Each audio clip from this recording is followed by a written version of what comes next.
Bueno, a ver, espera que me meto en presentador. Pará, pongámonos en personaje, claro, yo me meto en autor. 3, 2, 1. ¿Cómo empezaba esto?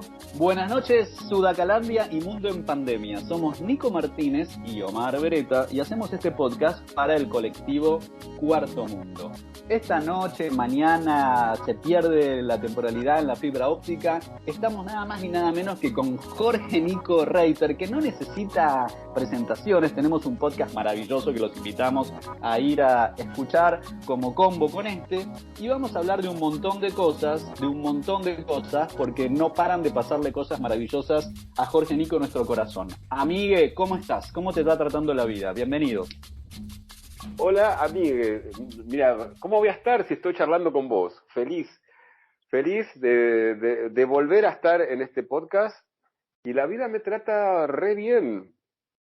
Bueno, se te ve muy bien. Lamento la audiencia que no te puede ver en vivo y en directo, pero bueno, después en el OnlyFans vamos a poner unas fotos acá de este intercambio con Jorge Nico Reiter. Tenemos una tarea maravillosa hoy que es empezar con una excusa que es hablando de tu novela, libro, texto, memoria, colección que acabas de publicar, que has publicado este año, que aparte del texto del que ya vamos a desgranar despacito, es de una factura hermosa, con unos dibujos maravillosos y con una edición fantástica. ¿Nos querés presentar a tu libro? Mi libro, que ya viste que ya es un libro que plantea este problema. ¿Es mi libro? Porque también es el libro de Nicolás Riveros. O sea, ya en la historia de este libro, digamos, se me generan problemas justamente a la hora de presentarlo o incluso a la hora de promocionarlo. Mira, vos viste que te pasaba esto, que a mí también al principio me pasó, ¿no? ¿Cómo llamarlo? ¿Es una novela? Yo diría claramente no. Mira, yo creo que puede ser dos cosas. O sea, creo que la mejor manera que encontré de nombrarlo es un diario. Pero es un diario ficcional. O sea, es un diario que miente. Pero miente según el deseo. O sea, hay una frase de Félix Brusone, que además de ser un extraordinario escritor, que les recomiendo que lean porque está buenísimo, tuvo la generosidad de presentar el libro cuando lo presentamos en la presentación que hubo este año. Él tiene una frase, dijo alguna vez en algún reportaje que le escuché una frase que amé profundamente y que después la vinculé mucho con este libro, ¿no? Mirá cómo es la frase. Él dice: lo que no sucede en la realidad estalla en la ficción. O sea, que este libro escribe, digamos, la historia que pasó, pero también la que no pasó. Y lo hace como un diario porque, viste, son todas como entradas, son como, digamos, el libro está hecho de muchas pequeñas entradas que también tiene algo de mosaico, ¿no? Viste, como un mosaico que con pedacitos va armando una figura. Yo, digamos, no soy yo la persona indicada para decir si está logrado, pero mi intención es que todos esos pequeños fragmentos armen una figura, digamos, una figura un poco más grande, ¿sí? Que sería la figura de lo que le pasa a Nicolás Riveros a partir digamos, diría de su historia con Hernán, pero sobre todo a partir de la ruptura de la historia con Hernán, a partir del corte con Hernán. Y lo que pasa es que, como suele suceder, a partir de ahí, digamos, se hace un recorrido que no es de ningún modo directo, es un recorrido que es muy en zigzag, porque él va, digamos, por eso el nombre del libro, ¿no? Mi educación sentimental, ¿no? Porque él va, digamos, trayendo a partir de ahí, digamos, yo creo, a menos mi impresión, no sé si de los lectores tendrán la impresión, como que el eje fuerte, no sé si fuerte, el eje que estructura la historia es la ruptura, digamos, y lo que le pasó cuando desaparece Hernán. Pero a partir de ahí hay como hay como una, digamos, hay como algo que estalla hacia el pasado, ¿no? Hacia, digamos, hasta recuerdos de infancia o de adolescencia, de cómo fue armando su recorrido y el recorrido de su educación sentimental. Y también están como las postrimerías, ¿no? Lo que le pasa, distintos modos en que Nicolás Riveros va tratando de rearmar un mundo libidinal con más o menos éxito, digamos, con más o menos éxito. Entonces, así se va armando esta especie de diario mosaico. Y también después se me ocurrió que otra manera de nombrarlo, que no es excluyente, es, para mí esto es una larga carta dirigida a Hernán, pero que a su vez jamás Hernán leerá posiblemente, ¿no? Es una carta que escribe a Hernán, pero que queda en su escritorio, digamos, y que ahí queda, pero todo el tiempo, incluso cuando habla de la infancia, incluso cuando habla del presente, siempre el interlocutor es Hernán. Antes de entrar en otros temas, saludos al compañero Félix Brusone, gran escritor, gran lector y también gran tallerista. Yo he tomado montones de talleres con Félix, así que bueno, gracias y lo súper Sería recomendamos. genial un episodio de Puto el que lee con Félix Brusone, ¿no? Vamos a ir a buscarlo, vamos a ir a tocarle el timbre. En algún momento, antes de entrar en la estructura que elegiste para narrar este dolor del deseo, ¿no? Que es algo que dice por ahí Nicolás Riveros, que es muy proustiano, pero no me quiero, vamos a sacar la carta de Proust un poquito más adelante. Cuando lo terminé de leer, y para los que no lo leyeron todavía, no va spoiler, pero prepárense, no es un relato lineal tradicional, ¿no? Lo primero que pensé es un libro muy raro, que no ha leído casi muy poca gente, quizás sobre todo en la audiencia más joven, que es El manuscrito encontrado en Zaragoza, que es una novela, una especie de novela gótica de Jan Potocki, un polaco de 1804, que toma el formato de este texto, ¿no? Que es lo que se llama el relato enmarcado, que son historias dentro de historias, como pueden ser los cuentos de Canterbury o el de Cameron o Las Mil y una Noches. Se podría leer aislado algunos pedazos, podrías leer la segunda mitad, igual vas a entender de qué va. Y vos traes de vuelta esta especie de juegos de cajas, ¿no? Donde son historias que se van enganchando en historias y de repente fuga lateralmente, ve la espalda de un chico y se cuelga a pensar algo, ¿no? O pequeñas cosas que van pasando.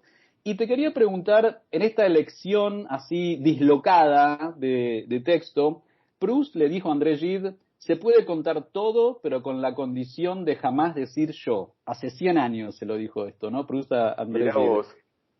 Contá esta decisión del relato de trasladarte hacia el carácter de ficción y hacer esta obra de autoficción, como se llama un poco este género, que cuento mi vida pero no la cuento del todo y algunas cosas me callo y otras las invento, ¿no?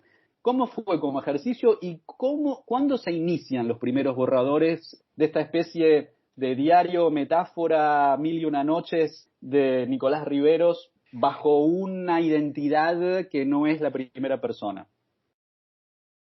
Mirá vos, ¿no? La frase que Gide le dice a Proust, qué paradoja, ¿no? Porque uno podría decir que toda la búsqueda del tiempo perdido está en primera persona, ¿no? Igual, digamos, te agradezco la evocación de Proust porque creo que lo hemos hablado en el backstage o en algún momento. Para mí es uno. Hay dos autores, uno que yo sé que vos detestás, que ya sabes cuál es. Se refiere a Jorge Luis Borges, nuestro gorila culto. Pará, no puedes poner eso en el podcast, che. Y Proust son los dos autores que más me han marcado en mi vida. Mira, cuando hubo una ruptura en mi vida, digamos, bastante difícil para mí de sobrellevar, pero además esa ruptura coincide con la etapa de mi vida en que yo empiezo, digamos, a hacer un coming out. Es como que se da algo, digamos, muy como que toda mi vida medio como que está en jaque al mismo tiempo.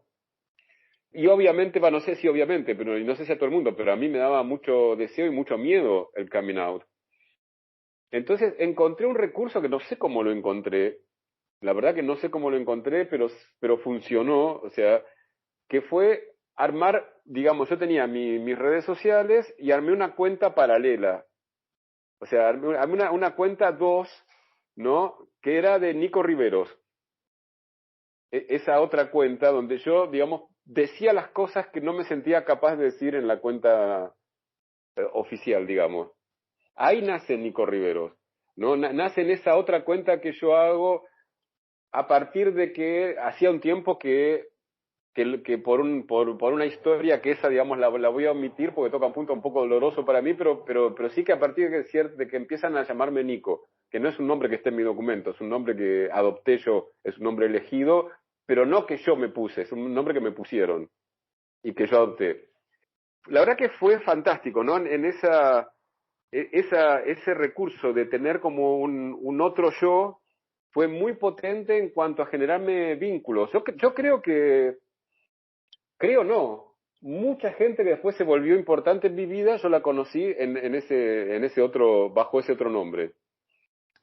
Nico, ¿y eso en qué época, en qué época empieza? Porque después voy a querer ir a las marcas de tiempo también. Ponele un poquito más de 10, 12, ponele, 12 años. Bueno, ese es como un primer paso, ¿no?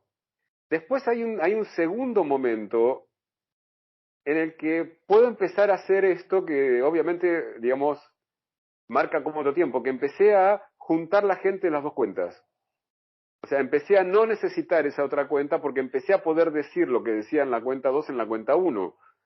Cuando estaba en ese proceso, digamos, y también estaba como un poco remontando el duelo por ese vínculo que me hizo pasar por momentos, ¿viste? Esos momentos, que creo que todos han pasado si han tenido una ruptura amorosa.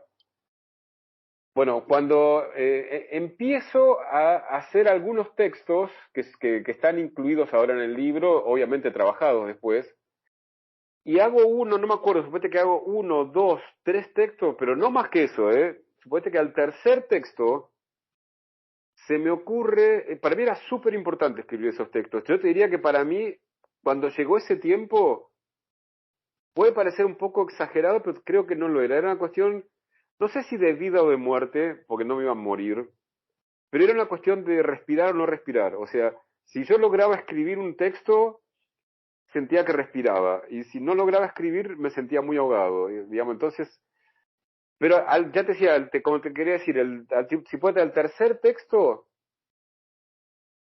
yo creo que los dos primeros los debo haber publicado en el Facebook de Nico Riveros. Pero de golpe hablando con una amiga muy cercana que aparece bastantes veces en el libro de Nicolás Riveros como Emilia, encontré mágicamente como otra vuelta para poder decir, dije, no, yo voy a publicar estos textos, pero encontré el nombre, los voy a publicar como textos de Nicolás Riveros. O sea, eso me habilitaba a mí, me permitía como decir algo íntimo, pero sin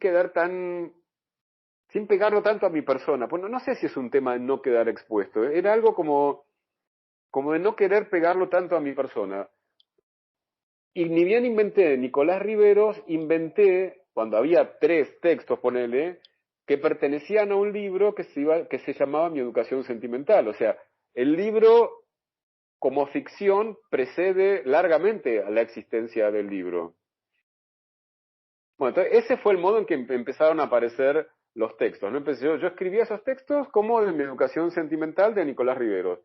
Y así fue como que empezó a aparecer este personaje de Nicolás Riveros, que para mí realmente, digamos, cobró como una vida propia, como un poco separada de la mía. Digamos, al mismo tiempo me permitía a mí decir cosas muy personales, pero viste, con eso que no sé, bueno, vos escribís, Omar, vos lo debes entender, eso que ni siquiera te lo puedo explicar bien, que da la ficción, ¿no? Que da que supongo que le debe pasar algo, no sé si igual, pero creo que debe ser parecido a lo que le pasa a la gente que hace teatro, ¿no? Que cuando encarna el personaje puede meter a lo mejor cosas muy propias que capaz que es más difícil meterlas, digamos, en la persona, ¿no? Como que hay un personaje que, en cierto sentido, al menos para mí, creo que para mucha gente debe ser así, es como genera un campo de mayor libertad.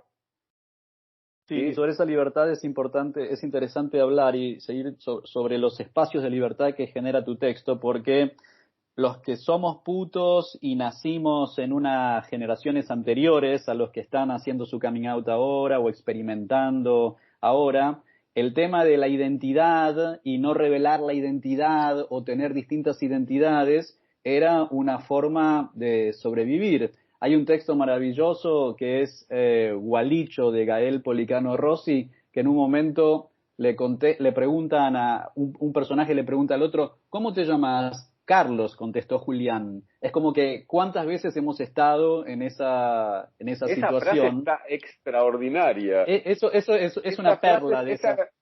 Esa es una perla porque resume de una manera tan sintética tanto, ¿no?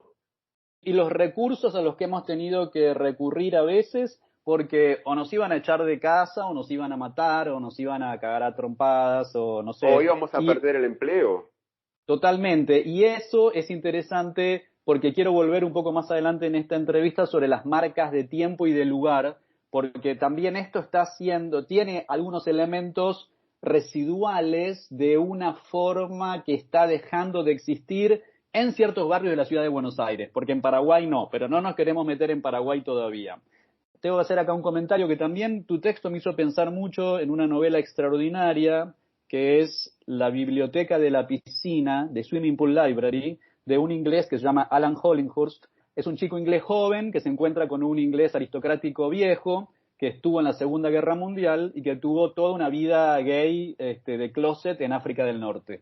Y entonces el chico joven pasa a editar los documentos de este puto joven, pasa a editar los documentos de este puto aristócrata viejo, y entonces hay cuestiones de clase, que es un tema tan británico, y hay cuestiones de los distintos momentos de ser homosexual, de ser puto en un determinado momento. Y es esto también que es un recurso muy interesante tuyo de, bueno, hola, yo soy Nico Reiter, vengo a traerles estos textos de Nicolás Riveros, que bueno, yo acá recibí estos documentos y acá está, como que no me hago mucho cargo, ¿no? Los edité y los largo, que tiene algo de dislocación también y de travestismo, que es muy interesante, porque creo que nos atraviesa existencialmente en nuestro devenir puto desde los años 60, 70 para acá y que se va desdibujando. Por eso es interesante tener esta marca. Che, antes de pasar a la próxima pregunta, en este formato un poco dislocado, memoria, diario, lo que fuere, otro texto con el que me resuena mucho tu texto es Incidentes de Barthes, de Ronald Barthes.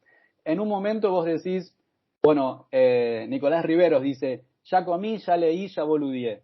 Eso como que te va cerrando su día, ¿no? Y me hace acordar mucho a Incidentes de Barthes, que es ese texto maravilloso, último, donde te cuenta que está girando chongos en un café de París o en Tánger, lo aburrido de las cenas de trabajo, de las compañeras de la facultad, anotaciones muy breves, a veces no sabes si están en orden temporal o qué, que de paso el chivo, hay una traducción de Víctor Goldstein que es una joya y está publicado por la marca editora. Si no lo leyeron, vayan corriendo, y es interesante quizá leerlo junto con Mi educación sentimental. ¿Cómo se llama el libro que estás recomendando? Incidentes. Si no me equivoco, es el último texto de Barthes. Y qué lindo título. Sí, y tu texto es eso, ¿no? Porque es una colección de incidentes también. Totalmente. Son como pequeñas notas, por eso me parece que está en la familia, bueno, nada menos que de Barthes, ¿no? Que flota, nos enseñó todo lo que nos enseñó sobre el deseo. Y ayuda con esta escritura del deseo. También me resonó, para darle contexto, perdón que hoy estamos dando tantas lecturas no sudamericanas, pero el texto nos interpela. Charlábamos con vos el otro día del ensayo que hizo Edmund White que se llama Marcel Proust, que para todos los que amamos a Proust profundamente, aunque nos peleemos a veces, vale la pena leerlo porque es un puto extraordinario que es Edmund White haciendo un ensayo sobre un puto extraordinario que fue Marcel Proust, así que el resultado es realmente maravilloso. Pero Edmund White tiene otro texto que se llama Estados del Deseo, y esto me parece que podría ser el subtítulo de tu texto, que está publicado por Blatty Ríos, un altísimo texto también, vayan a compararlo. Historia de un niño también es súper recomendable. Historia de un niño también es súper recomendable. Es muy bueno. Vamos armando una genealogía de Nicolás Riveros. De texto puto. Bueno, entonces esto, ¿no? La escritura como deseo, pero también la escritura del deseo. Ya comí, ya leí, ya boludeé. Y Barthes por ahí dice, la justificación de un diario íntimo como obra no puede ser más que literaria. Y yo me acuerdo mi gran amigo, compañero y profe de talleres, Alejandro López, cuando dice: a nadie le interesa ni tu diario ni tus sueños como texto literario, hay que convertirlo en texto literario. ¿Qué difícil fue o cuán fácil fue, o acá para los que están, las que están escuchando en la tarea de venir escritores, escritoras, qué tan difícil fue desde las anotaciones originales convertirlo en un texto para ser publicado? ¿Tuviste que podar mucho? Yo te diría hermoso, yo amo ese trabajo, lo disfruto un montón, a veces lo padezco, pero es mucho más lo que lo disfruto. No sé si podé tanto, pero podé mucho. A ver, no sé cómo te voy a explicar. Es un trabajo, no sé cuántas veces lo habré revisado, no sé, 200 veces. Y tuve, obviamente, como todo escritor, tuve que dejar de revisarlo para... Bueno, y ahí la verdad que tengo que agradecer a las dos personas con lo que trabajé el texto, ¿no? Primero lo trabajé con un tallerista al que me enseñó, sí, sí, o sea, digamos, deterioró mucho mi narcisismo, no sé cómo, o sea, me hizo sentir muy, muy pésimo, pero también me enseñó mucho, fue una especie de escuela dura esa, realmente, aprendí, pero hubo un límite con ese tallerista que yo no pude sobrellevar, que finalmente, digamos, un doble límite. Primero que era muy evidente que no le gustaban los textos, o sea, y digamos, yo no necesitaba que los alabe, pero que un poquito le gusten, a mí me era necesario, por ahí otro se lo banca. Igual me banqué un tiempo. Y dos, creo que no entendía para nada por dónde iba el deseo puto. Digamos, como que creo que tenía una mente demasiado straight para entender hacia dónde iban los textos y que le chocaba lo que se encontraba. Entonces, ahí fue que después de un tiempo de zozobra, pasé a, como se dice, a trabajarlos con el querido Félix Brusone, y con él fue una experiencia realmente buenísima, trabajándolos, digamos, con mucho amor los textos, y nunca me hizo sentir así miserable, y sin embargo a veces lo que hacía Félix, que lo que más me sirvió, hacía una pregunta, ¿no? Me acuerdo sobre todo un texto que era más chico de lo que finalmente terminó siendo, que hizo una pregunta que era tan simple como esta. Me dijo: pero yo quiero saber qué pasaba en esa cama. Y ahí el texto estalló. Pero no, yo te digo, incluso eso me pasa también, digamos, me pasó con Edipo Gay, con lo que estoy escribiendo ahora de psicoanálisis. Yo amo mucho la tarea de revisar el texto Además, nunca deja de sorprenderme. Vos supongo que tendrás experiencia de eso, que después de leerlo, no sé, 20 veces, encontrás algo que decís: ¿cómo puede ser que nunca vi esto, que es evidentemente un error, que evidentemente es una torpeza? ¿Cómo se me pasó 20 veces antes? Y pasa. Sí, pero la importancia la importancia y el agradecimiento, ¿no? A los que se toman el trabajo de leer nuestros textos y hacer esas preguntas. Che, pasemos al elefante en el bazar, el gran tema de este texto. Nosotros somos un podcast paraguayo, Cuarto Mundo es una colectiva paraguaya. Esta es una novela paraguaya. Jorge Nico Reiter, contanos todo. ¿Qué pasó en Paraguay? No fui feliz en Asunción, pero fui joven. A partir de ahí quiero saber todo. Pasó lo siguiente: cuando yo empiezo a escribir esos textos, digamos, estaba tratando qué mentiroso es el lenguaje. Yo no estaba tratando nada. Pasaba el tiempo y yo me iba distanciando de esa historia que se había terminado, ¿sí? Y en ese tránsito me enamoré de un chico paraguayo que me hizo conocerlo bastante, y eso incluía, digamos, que él era un chico paraguayo. Entonces, como una especie de reflejo de esa historia, cuando empecé a escribir el texto, salió así, medio sin que yo lo decidiera conscientemente, salió que este Nicolás Rivero era paraguayo. Y por otro lado, otra vez acá viene lo de la ficción, era Paraguay, Asunción, en cierto sentido es Comodoro Rivadavia. O sea, es digamos, cuenta, digamos, yo no vengo de Paraguay, pero tampoco nací acá en Buenos Aires, digamos, algo de esta cosa, digamos, de un lugar, digamos, que es más chico y en algún sentido más opresivo, es real, digamos, o sea, Y ahí, digamos, donde, bueno, justamente hoy no pudo estar Nico, pero hubo una etapa de la escritura en que Nico me resultó de mucha ayuda porque le pedía, digamos, info, digamos, para hacer un Paraguay más creíble. De hecho, yo nunca en mi vida estuve en Paraguay. O sea, todo lo que digo en Paraguay es entre imaginación, buscar, digamos, datos en la red y asesoramiento de Nico. Me quedo así como, no puedo creer que nunca estuviste en Paraguay porque parece un texto, yo pensé, bueno, capaz tenés una abuela paraguaya o de chiquito ibas mucho a Paraguay o algo así.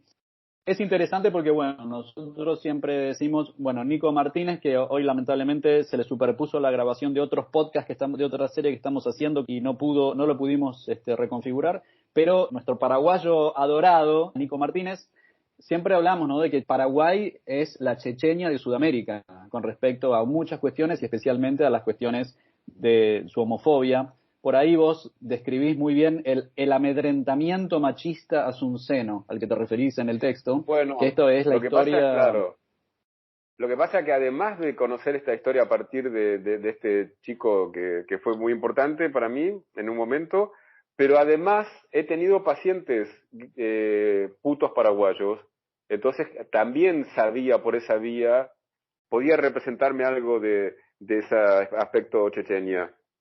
De hecho, vos sabés que en el texto original había un homenaje a Nico Martínez, digamos, en el final del texto, pero los editores me lo hicieron sacar a pobre Nico Martínez, porque ya había 3 Nicos en el texto y me dijeron que era una confusión total, así que pasó a ser otro Bueno, nombre. vale el homenaje.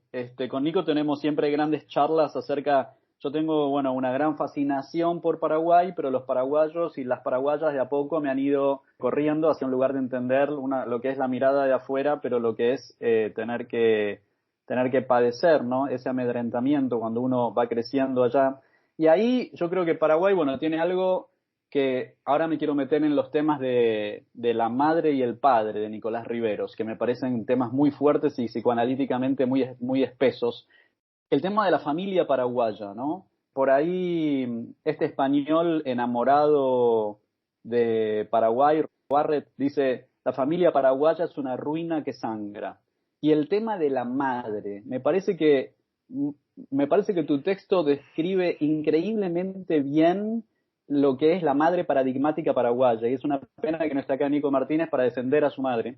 Y es esta figura castradora que me ha tocado, bueno, verla así de costadito, pero me encanta porque incluso en el sueño del pobre Nicolás Riveros, cuando está por coger con Hernán en su casa en Paraguay, viene la madre a interrumpirle el polvo, ¿viste? Y esto es el cuento paradigmático. Yo creo que cualquier paraguayo te puede contar los novios que le cagó la madre, o las veces que le arruinó una paja, o un polvo en el garage o en el zaguán.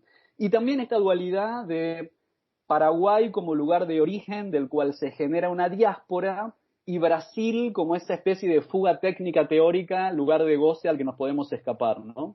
Y en ese sentido tu texto tiene una resonancia muy sudaca que me alegra mucho, porque es muy fácil dislocarse en lo prustiano y quedarse solamente hablando del viaje a París, pero tiene esta cosa de jugar con Paraguay y con Brasil como de dónde me escapo y hacia dónde me fugo, que me parece que es muy interesante. Ah, no, para vos esto no lo sabés, creo que no lo sabés porque vos no tenés el libro en papel. Pero el Nicolás Rivero ¿viste? La Solapita, uno de los libros que escribió Nicolás Riveros, además de este, se llama Proust en Paraguay. Ah, me encanta, por favor, ahora que lo enunciaste, hay que hacerlo a ese Ahora hay que texto. hacerlo, ya está, ahora hay que Yo te, escribirlo. yo te voy a decir una cosa, yo creo que Proust hubiera sido muy feliz en Paraguay y que le hubiera ido mejor que en Francia, pero bueno, ya Eso vamos está a volver a eso. interesantísimo.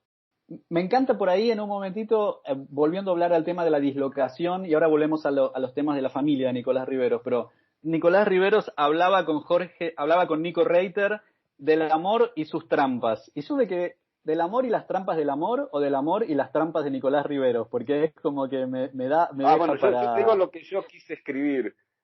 No me acuerdo si lo di. Nada, no.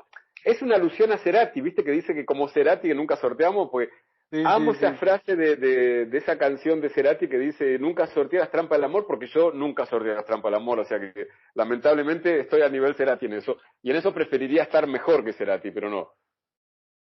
Yo me reía porque digo, claro, este personaje de Nicolás Riveros como muy dramático y bueno y roto por el amor y como ilusionado con una especie de forma de amor quizás muy heteronormado. Ahora vamos a entrar en eso también. Yo digo, bueno, pero capaz también este Nicolás Riveros era un súper tramposo, viste, en términos pedestres. Entonces hablaba con Jorge Nico Reiter, bueno, de ese corazón que se le ha roto, pero también capaz de todos los chongos que pasaban por ahí por abajo, como que podía vivir esas dos pistas en paralelo. Che, el otro tema que me interesa mucho, que muy interesantemente casi no existe, como es en muchas de nuestras historias, es el padre de Nicolás Riveros. Vos por ahí decís que es tan vital para cualquier niño seducir a un hombre. Y lo tirás como inocentemente por ahí y esto es una bomba, Así te va, ¿no? al pasar. Así como al pasar, hay que disputárselos a las mujeres. Están como en otra cosa los hombres, ¿no?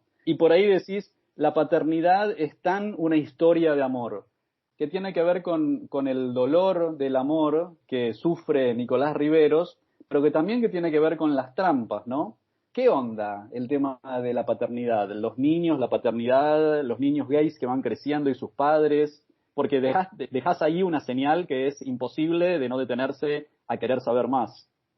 Y mira, después de haber escrito ese texto, después de haberlo publicado incluso, yo dije, claro, qué narciso, porque hablo desde la mirada de un niño varón, ¿no? Es ese niño, digo, por qué digo? No, no porque no me parezca importante para una niña también seducir a un hombre, sino porque después digo que es tan homosexual la paternidad. Entonces, ahí donde meto al niño varón.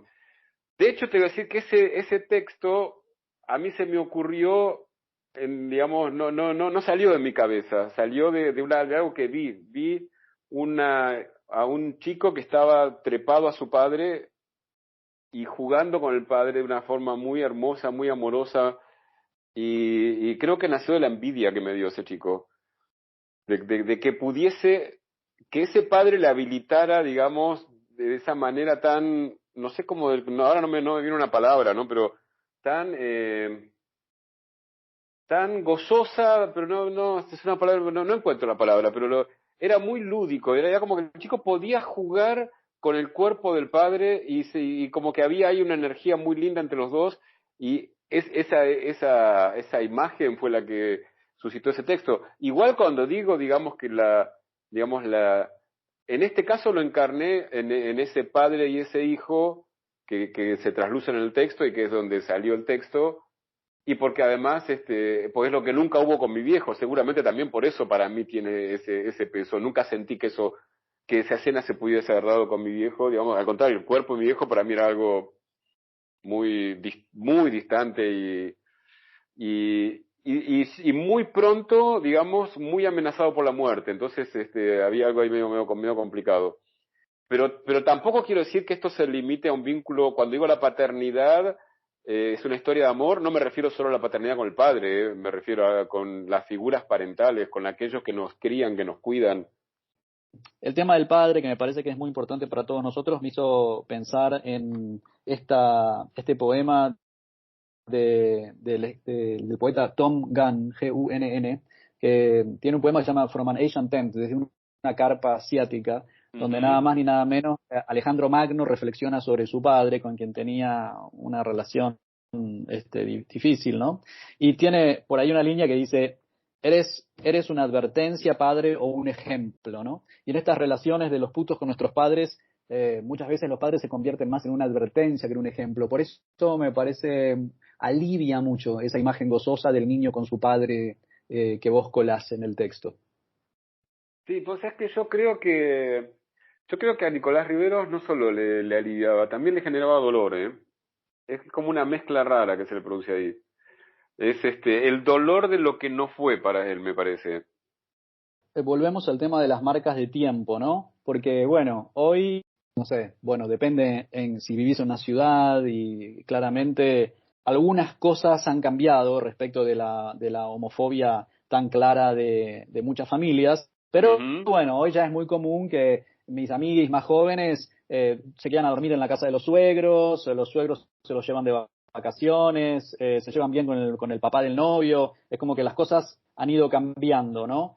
Y entonces me pregunto si este Nicolás Riveros es un poco el último o los últimos de estos putos que hemos vivido muy en el closet, muy clandestinizados, muy con la amenaza de muerte pendiendo sobre nosotros, tanto desde nuestras familias como desde el entorno, de la pérdida del trabajo, esta cuestión del dolor del deseo que esperemos que pase a ser una cosa del pasado, pero no algo de la modernidad. Por eso me interesaba ver las marcas de tiempo. Cuando te preguntaba hace cuánto tiempo que escribiste esto o en tu imaginación, cuándo pasa, ¿no? Me dio mucha alegría ver la mención de Colonia del Sacramento. ¿Quién nos escapó un fin de semana clandestino con un novio en la juventud primera a Colonia del Sacramento, que era el único lugar que podíamos fugarnos, porque vivíamos con nuestros padres, no se podía ir a los telos? Yo no sé si, señores, señoras, señores, les cuento que hubo una época en Argentina que no Entérense, podías ir con otro chico. entérense,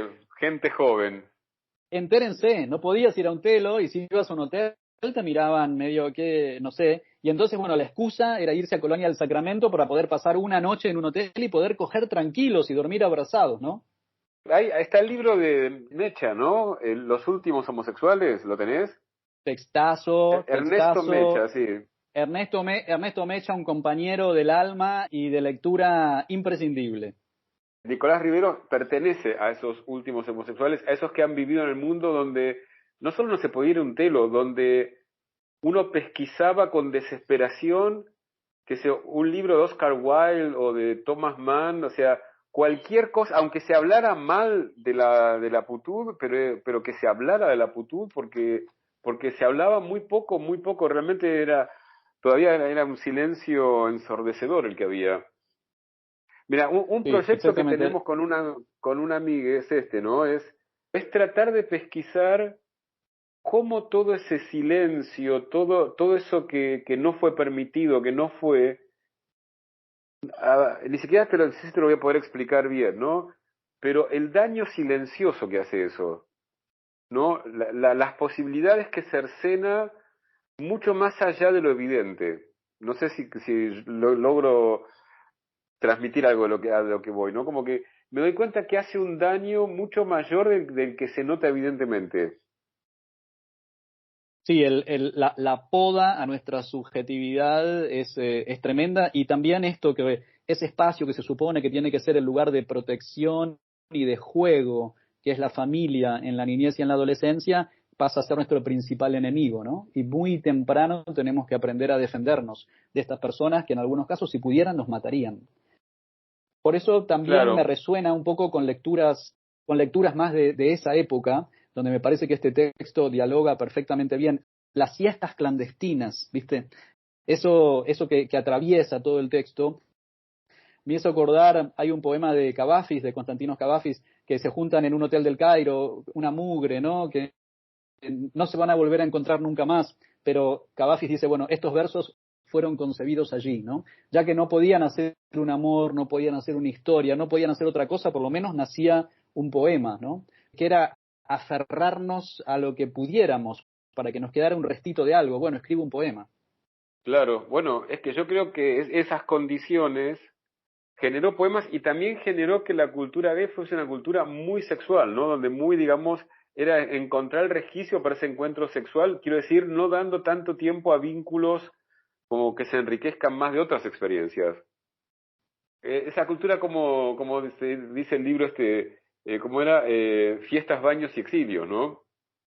Sí, sí, sí, otro texto increíble, sí, de Flavio Rapizardi, Ujú. sí. Esto es modelo para armar, ¿no? Tuvimos que aprender a enamorarnos sin tener, nadie tuvo, muy pocos tuvieron el lujo de tener un tío gay, ponele capaz o algo, sin que nadie nos explicara Yo nada, y no tuve yo no tuve ese lujo, jamás.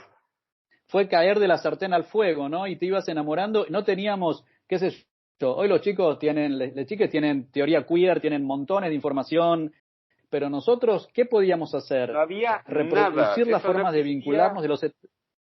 nada, claro. En el texto, Nicolás Riveros habla de la esclavitud del sexo en un momento, ¿no? Que tiene que ver con esto que señalabas antes, que lo único que podíamos hacer era clandestinizarnos y garchar, porque ¿qué nos quedaba? Escribir, leer. Escribir, sí, escribir, que eso me parece que es como la máxima proustiana. Pero yo creo que ese dolor del deseo proustiano que atraviesa todo el texto, no querías que nos besáramos. Yo me acuerdo que yo de adolescente curtía con un flaco que me decía no, besar no porque por la boca se comulga. El beso no es cualquier cosa, el beso personaliza, ¿no? No. Son los rostros. Sí, O sea, para mucha gente constituía un límite el beso. un poco el dolor de Nicolás Riveros, que ojalá una nueva edición de un Nicolás Rivero nacido en los años 90 o al principio de los 2000 no sufriría tanto, es ese dolor que nos ha traído reproducir las formas de vincularnos de los heterosexuales, que era lo único que veíamos, que eran nuestros padres, nuestras madres, que esta forma monógama, posesiva, obsesiva, romántica, celosa, dramática, taciturno y dolorido, ¿no? Que por ahí creo que dice Nicolás Rivero todo ese epílogo, ¿no? En las relaciones, que es un poco la vida de nuestras madres.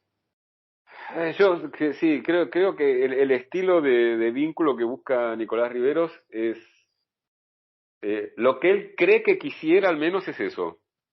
Lo que él cree que, viste, porque después hay que ver qué pasa cuando uno obtiene lo que quiere, ¿no? Sí. Si lo obtiene. Pero si no lo obtenés, se eterniza y se multiplica el deseo de que suceda, ¿no?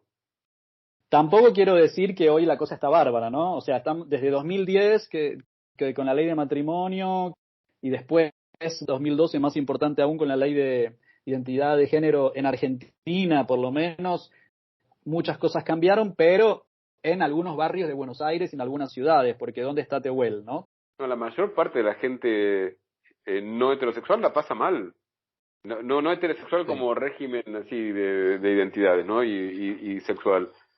O sea, es cierto, por suerte existe, porque para esa gente que la pasa mal, saber que existe en algunos barrios de Buenos Aires o de otro lugar del mundo donde hay otra alternativa es gigante, obviamente. Imagínate lo que hubiese sido en mi vida de adolescente en un lugar de la Patagonia, saber que aunque sea en otro lado había otra cosa. En realidad había Sí, otra cosa, pero no, esa información no llegaba a mí, digamos. Era un mundo sin sí. internet, también impensable para gente más joven. Sí, otro momento estelar del libro es cuando Nicolás Rivero se pregunta o se dice, ¿era paja o Beethoven? Yo creo que ese tendría que ser el zócalo de esta nota, sí. Está mal que yo lo diga, pero cuando una frase te sale que decís, esta salió buena en serio, qué buena esa frase, ¿no? Además es tan real para mí a veces esa frase, ni siquiera es muy metafórica, ¿viste? A veces es eso, ¿es paja o Beethoven? Ineludible no hablar del título y la resonancia con la educación sentimental de Flaubert, su obra maestra, ese amor intenso y prohibido en forma de diario que tiene un desenlace triste. ¿Es una influencia para vos? ¿Lo tuviste en cuenta? ¿No? ¿Está en el fondo, en bambalinas? ¿Qué onda? A mí me pasa, o sea, Flaubert es un autor que tiene este efecto para mí, ¿no? Lo leo y me gusta, pero pasa el tiempo, me pasó tanto con Madame Bovary como con la educación sentimental. Pasa el tiempo y es como que me pega una trompada, pero una trompada de sacudir, ¿viste? Y decir, qué tremendo que es eso que acabo de leer. Es como que me hace un efecto así, de decir, no puedo creer lo genio que es esto, de lo que logra de generar ahí de esos personajes, y no, obviamente. Pero además, en el caso de mi educación, de la educación sentimental, siempre amé ese título. Siempre amé, me parece, porque estoy convencido que existe la educación sentimental, que digamos, lo sentimental no es una cuestión de espontaneidad y naturalidad, sino que hay una educación bastante dura, por cierto, que no se imparte en ningún colegio ni en ninguna universidad, pero que lo que nos educa son, bueno, los propios amores, básicamente. En 1869 el texto de Flaubert tiene un desenlace triste, ¿no? Hay un texto que, ahora sí, para por lo menos recomendar a un sudaca del peruano Jeremías Gamboa, que es extraordinario, se llama Contarlo Todo, que es una especie de educación sentimental peruana, pero que tiene un desenlace feliz porque son heterosexuales, ¿no? Entonces, claro, a ellos se les estaba permitido un desenlace feliz, aunque en la realidad no lo sea. Pero por eso me parece que este es una especie de texto de final de una generación y un texto total, porque tiene marcas de lugar, marcas de tiempo, que me parece que se puede leer antropológicamente sobre cómo era ser puto los que nacimos entre determinados años, ¿no? Me parece que Nicolás Riveros se hubiera sentado quizá lo hizo, muy contento a tomarse un café y contarse sus penas y reírse un poco también de sus penas con Manuel Puig en Río de Janeiro, en algún cafecito ahí de Copacabana, mirando pasar chongos, ¿no? Yo creo que sería un gran plan para Nicolás Riveros. Quería plantear que hay una suerte de velada canción de amor a Buenos Aires, porque están todas estas alusiones a la Avenida de Mayo, a San Telmo, a Barracas, que es un recorrido que nos resulta, muy cercano a todos los que hemos vivido en esa ciudad, y que esos encuentros con los amigos putos, tomarse un vino a la noche, especialmente en esos lugares, que también hace que uno se sienta, esta es mi historia también. Mirá, yo creo que sí, para mí Buenos Aires fue algo muy importante, que se lo debe haber pasado a Nicolás Riveros, si bien después él se terminó exiliando y aparentemente no quiere volver, pero para mí Buenos Aires, para el adolescente que fui, era como un territorio, ya, a partir de cierta altura de mi vida, en que yo la empiezo a pasar, pero muy mal en la Patagonia, y muy mal por ser puto, obviamente. Buenos Aires era como el punto de fuga, digamos. Yo lo que más quería en el mundo era venir a Buenos Aires. Y no es algo de lo que me haya arrepentido. La verdad que así como sigo queriendo mucho la Patagonia para ir de visita, pero amo mucho esta ciudad para vivir. Hay una suerte de canto de amor hacia esa ciudad que permite esos encuentros y esas instancias de goce fuera de la cama, ¿no? Antes de cerrar, también quiero decir que otra lectura posible que me gustaría proponer a la audiencia es que también este texto se puede leer como una guía de lecturas, porque así muy sutilmente se van tirando algunos textos que seguramente han ido formando el pensamiento de Nicolás Riveros, como en un momento está leyendo Giovanni's Room de James Baldwin en un café, por ahí hay talleres literarios, el espacio taller literario tan importante, de talleres en general, no tan importante para los putos. Yo me acuerdo ir a hacer los talleres del Rojas y el primer día sentarme y pensar quién va a ser mi novio, todos los que están acá. Hay lecturas, claro. ¡Qué hermoso! ¿Con quién ¡Qué hermoso eso! Sí, el taller literario era una forma nerd de ir a bailar, ¿no? Que en vez de ir al boliche a la noche, antes de las aplicaciones de citas, pero también tenés, la mención de los talleres literarios, haces una mención a Conrad con todos sus marineros hombres y con también la cuestión de la vergüenza masculina que planean mucha de su obra, y El barco ebrio de Rimbaud, que hay una traducción paraguaya del barco borracho que me gusta mucho, me parece que nos la apropiamos más, y también la cita ineludible a Mariano Blatt.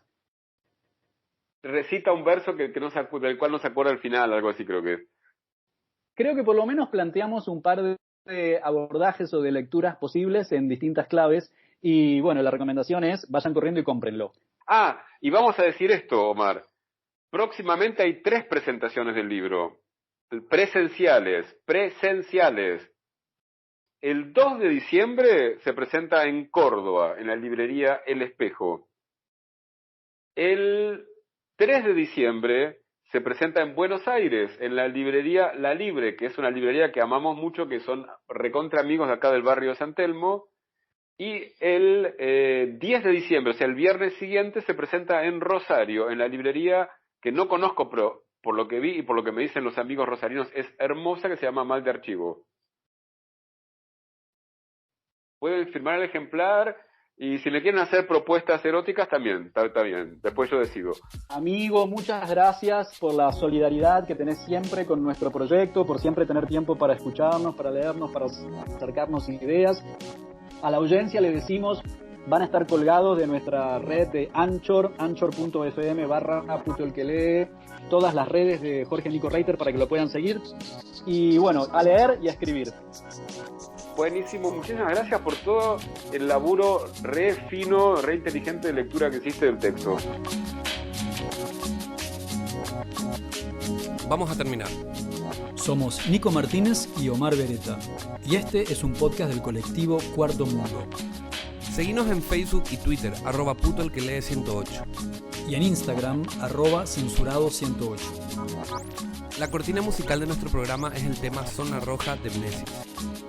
Agradecemos especialmente a Octavio Linares, responsable de nuestra tecnología en sonido. a Nico Granada y al equipo del Surtidor por la edición. Para toda Sudamérica, Educación sexual integral y laica. hasta la próxima.